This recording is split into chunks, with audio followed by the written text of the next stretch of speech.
Psychopaths are just toxic. Why would someone want to be like one of them, right? That's what probably almost everyone would say, but I'd like to prove you wrong, so keep watching. Hi, I'm Christina, and in this video, I'm going to share with you 3 powerful traits about self-improvement that I learned from a psychopath I happen to know very well, and what this knowledge means for us normal people. By the end of this video, you'll understand how you can use this learning to improve yourself. First, I want to get things straight. I'm not a psychologist, and my knowledge stems from my personal experience. One of the learnings was that partial emotional detachment helps to make better decisions. Psychopaths are said to be cold-hearted and completely devoid of feelings. That's not always the case. They do have feelings, but these feelings are dimmed. And exactly that gives them the superpower of rational decision-making in every aspect of life. Having observed this in the life of a person with psychopathic traits, I started to make decisions like them. For example, in personal relationships. It might sound strange, but I think that especially in this area of life, emotional detachment can be very helpful. If arguments in personal relationships get heated, things are quickly being said and cannot be taken back. So in those situations, just take a step back and don't let your emotions control you. If you can't think rationally in this moment, just leave the room and try to get calm. Only then can you decide what to do next. Even though psychopaths lack emotional empathy, some of them still have cognitive empathy. With that, they cannot only understand emotions intellectually, but they can also influence the people around them. That might sound manipulative, but if you think about it more carefully, we all manipulate each other, whether consciously or unconsciously. So you might be as well conscious about how you affect people.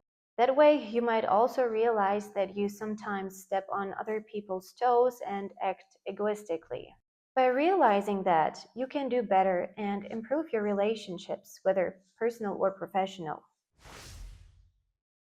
Another learning was that doubt and overthinking are crippling us normal people. After an argument with someone close to me, I tend to ruminate all day about it, replay conversations, and think about what I could have said or done differently. That hinders me from getting important things done. Psychopaths don't do all that. They can have an argument with you and in the next minute be on track with an important task without losing focus. That's why, according to Kevin Dutton, so many elite surgeons, soldiers, and CEOs often show mild psychopathic traits. They cannot only remain calm during chaos, but they are also decisive and act in situations when it matters.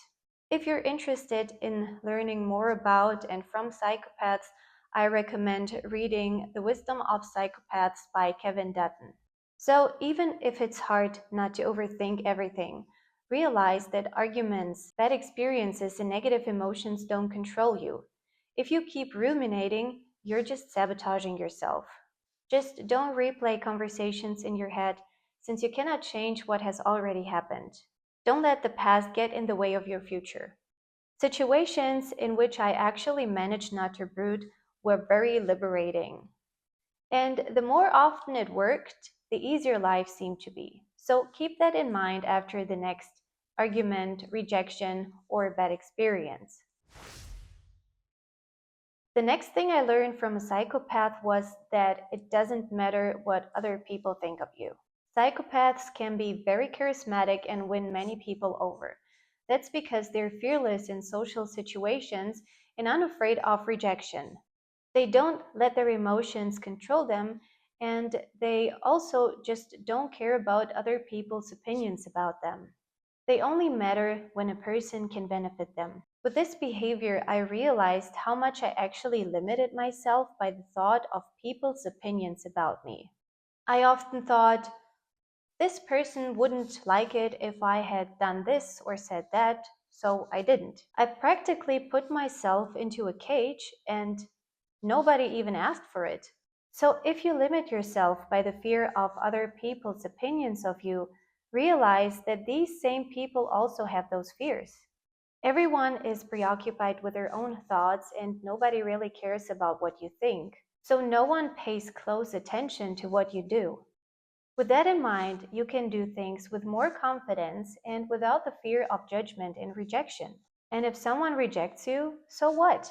It's not the end of the world. Having that learning in mind, you can finally blossom and be successful in your life because you will simply dare to do more things. All these learnings have two things in common: emotional detachment and the control of your thoughts and actions. Our goal here is not to remove emotions, but to reduce unnecessary fear. Psychopaths have so many other traits that can be very powerful for self-improvement and success. Dutton introduces the idea that psychopathy exists on a spectrum.